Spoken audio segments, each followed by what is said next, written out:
एक और शव बरामद किया गया है। मलबे में महिला का शव दबा मिला। शव को पोस्टमार्टम के लिए भेजा गया है। मौके से मलबा हटाने का काम जारी है। मलबे से शव को ढूंढने का सिलसिला भी लगातार जारी है। प्रशासन के पास 4 मिसिंग कंप्लेन आई हैं। मामले में अग्रवाल ब्रदर्स का घर भी सील कर दिया गया है। पटाखा फैक्ट्रियों के खिलाफ सख्त प्रशासन दिखाई भी दे रहा है। जिले की 12 पटाखा फैक्ट्रियों को सील किया गया है। लेकिन एक बड़ी खबर आपको बता रहे हैं, शव को पोस्टमार्टम के लिए भेज दिया गया है। 4 मिसिंग कंप्लेन अभी तक प्रशासन के पास आई है और एक और शव इसमें बरामद किया गया है। अब तक 12 लोगों की इसमें मौत हुई है। शव महिला का बताया जा रहा है। अब पोस्टमार्टम के लिए भेज दिया गया है क्योंकि जिस अवस्था में अब शव बरामद हो रहे हैं उन्हें पहचानना भी सबके लिए बहुत मुश्किल वाली बात है। वहीं भोपाल से बड़ी खबर है, जहां हरदा हादसे पर सियासत भी गर्मा गई है। नेता प्रतिपक्ष उमंग सिंघार का बयान सामने आया। अधिकारियों को हटाने से कुछ नहीं होगा, दोषियों पर कड़ी कार्रवाई होनी चाहिए। विधानसभा में हरदा घटना का मुद्दा उठाएंगे, ये बड़ी खबर आपको बता रहे हैं। नेता प्रतिपक्ष उमंग सिंघार का यह बयान सामने आया है कि अधिकारियों को हटाने से कुछ नहीं होगा, दोषियों पर कड़ी कार्रवाई होनी चाहिए। साथ ही उन्होंने कहा कि विधानसभा में हरदा घटना का मुद्दा हम उठाएंगे।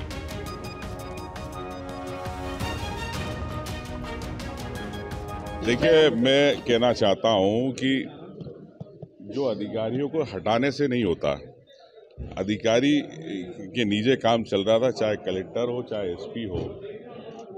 आपको अगर सरकार को एक संदेश देना है तो कड़ी कार्रवाई करना चाहिए। हटाने से कोई व्यवस्था नहीं सुधरती। तो आपने सुना उमंग सिंघार को, कहते नजर आए कि सिर्फ अधिकारियों को हटाने से कुछ नहीं होगा, इस पूरे मामले में सख्त कार्रवाई होनी चाहिए। आपको सीधा लिए चलते ग्राउंड जीरो पर हरदा पर, जहां मेरे सहयोगी गौरव जुड़े हुए हैं। गौरव, ताजा अपडेट निकलकर सामने आया है, एक और शव बरामद किया गया। मलबे को जैसे जैसे हटाया जा रहा है उसमें कुछ शव बरामद किए जा रहे हैं, जो कि चिंताजनक है। अब तक प्रशासन को कितनी मिसिंग कंप्लेन मिली है? क्योंकि जिनके घर वाले, जिनके परिजन अब तक नहीं पहुंचे होंगे, उनकी शिकायतें पुलिस तक तो जरूर पहुंच गई होगी।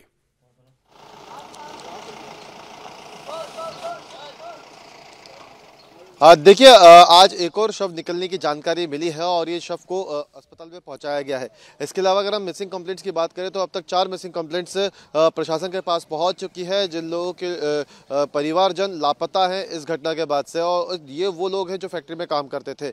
इसके अलावा मैं बताना चाहूँगा कि प्रशासन ने भी अब इस पूरे मामले के बाद जो राजू अग्रवाल हैं उसके खिलाफ सख्त कार्रवाई यहाँ पे शुरू कर दी है। उसकी अन्य फैक्ट्रियों को भी सील करना, बंद करना शुरू कर दिया है। राजू अग्रवाल की एक अन्य फैक्ट्री के बाहर इस वक्त हम खड़े हुए हैं और मैं आपको दिखाना चाहता हूं कि जो ये फैक्ट्री है, यहाँ पे पूरी तरह से एंट्री को बंद कर दिया गया है। फैक्ट्री को पूरी तरह से सील करने की प्रक्रिया की जा रही है। इस फैक्ट्री के अंदर खुले में कई सारा बारूद पड़ा हुआ है और खुले में ये बारूद पड़ा हुआ है। कल भी इस फैक्ट्री की तस्वीरें सामने आई थी। यहाँ के लोगों ने भी इस फैक्ट्री के बाहर चक्का जाम कर इस फैक्ट्री को बंद करने की मांग की थी, जिसके बाद अब प्रशासन ने इस फैक्ट्री को पूरी तरह से बंद कर दिया है और यहाँ पर जितना भी बारूद इस वक्त पड़ा हुआ है उस पूरे बारूद को इकट्ठा कर उसे सील पैक किया जा रहा है और यहां से उसे हटाया जा रहा है। जिस तरीके की घटना हरदा में सामने आई उसके बाद लगातार इस तरह की कार्रवाई देखने को मिल रही है, क्योंकि राजू अग्रवाल का जो घर था, कहा जा रहा है कि उसके घर पे भी बारूद का काफी सामान रखा हुआ था,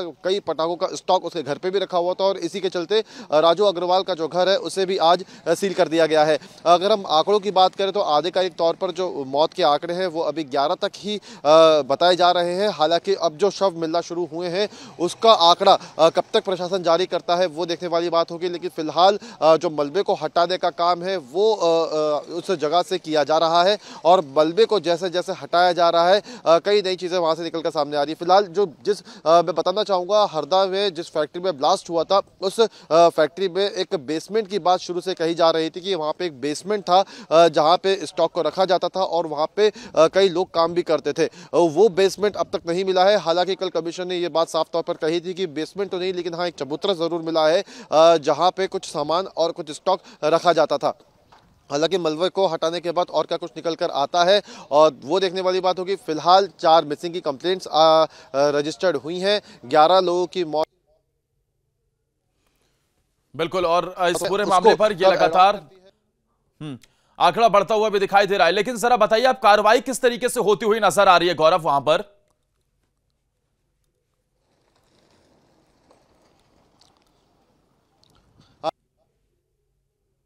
अग्रवाल की अन्य फैक्ट्रियां संचालित हरदा में हो रही थी, क्योंकि देखिए 12 लाइसेंस राजू अग्रवाल और उसके परिवार के नाम पर जारी किए गए थे।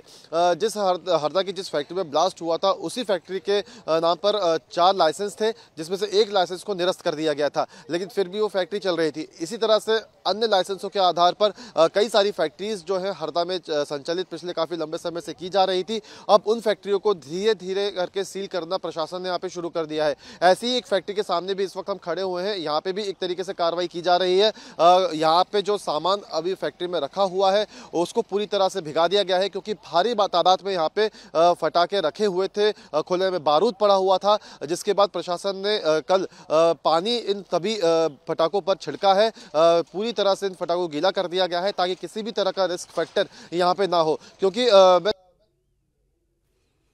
कोशिश करूंगा दिखाने की, देखिए जो गेट है इस गेट के आगे जो फटाके हैं वो रखे हुए हैं और ये फटाके पूरी तरह से खुले में रखे हुए हैं, और यही वजह थी कि कोई रिस्क ना हो। इन फटाकों को प्रशासन ने पानी डालकर पूरी तरह से गीला कर दिया है ताकि यहाँ पे किसी भी तरह की घटना ना घटे। जाहिर सी बात है, अब इतनी बड़ी घटना हरदा में हुई है तो जो अन्य फटाका फैक्ट्रियाँ हैं उनको लेकर जो है प्रशासन अब एक्शन मोड में है और पूरी तरह से इस तरफ ध्यान दे रहा है कि कहीं कोई दूसरी ऐसी घटना ना हो, क्योंकि यहाँ पे जो फटाके रखे हुए थे पूरी तरह से गीले कर दिए गए हैं। यहाँ पे अब किसी तरह का रिस्क नहीं है। अब यहाँ पे प्रशासन ने अपने लोगों को बुलवाया है और उसके यहाँ पे पैकिंग का जो काम है वो शुरू कर दिया गया है।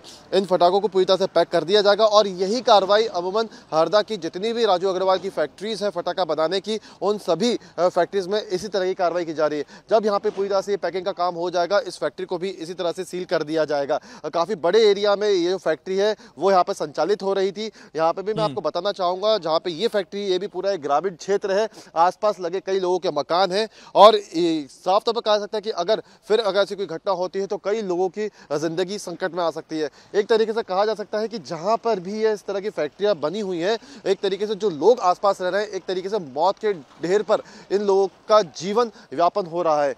और यही वजह है कि इस घटना के बाद यहाँ के लोगों ने भी इस फैक्ट्री को सील करने की मांग को लेकर कल चक्का जाम किया था और प्रशासन ने भी अब अपनी कार्रवाइयाँ शुरू कर दी हैं। इन फटाकों को पूरी तरह से गीला कर दिया गया है, इनकी यहाँ से पैकिंग की जाएगी, इन्हें यहाँ से हटाकर कहीं और रखा जाएगा और पूरी तरह से इन फैक्ट्रीज को अब सील करने की कार्रवाई यहाँ पे की जा रही है। क्योंकि 8 लाइसेंस राजू अग्रवाल और उसके परिवार के लोगों के नाम पर हरदा में ही फैक्ट्री संचालित करने के लिए जारी किए गए थे, जिसमें L5 और L2 के लाइसेंस है। L5 यानी वो लाइसेंस होते हैं जिसके अंदर 300 किलो तक का विस्फोटक पदार्थ प्रोड्यूस किया जा सकता है और उसका स्टॉक किया जा सकता है, और एक L2 लाइसेंस होता है जिसमें 15 किलो तक का जो विस्फोटक होता है। इतना जो लाइसेंस ले रखा था उससे कहीं ज्यादा विस्फोट नजर आता है और शायद यही वजह थी कि इतना बड़ा ब्लास्ट वहां पर हुआ और उसके बाद पल भर में ये बिल्डिंग भी मलबे में तब्दील हो गई। आसपास काफी किलोमीटर तक इसका इंपैक्ट भी दिखाई दिया। शुक्रिया आपका गौरव तमाम जानकारी देने के लिए।